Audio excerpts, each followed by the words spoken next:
Welcome to the Rim Break Rodeo. We hope this video helps.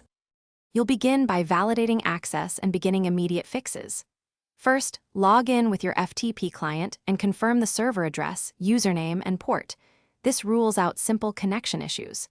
Next, check the folder's owner and permission bits so you know whether you can write or list files. Once done, attempt a directory listing to reproduce the error.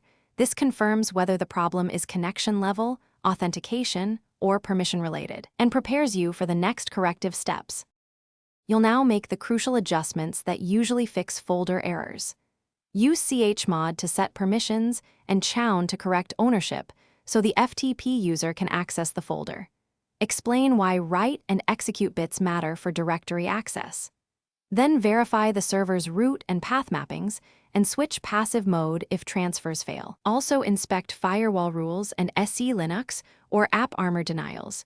These can silently block access, so you can see why the folder remains inaccessible.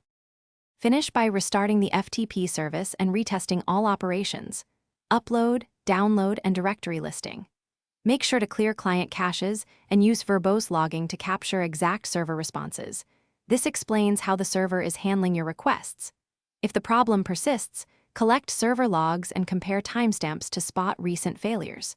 And if nothing else works, roll back recent permission or configuration changes or restore the folder's ACLs. This single troubleshooting step.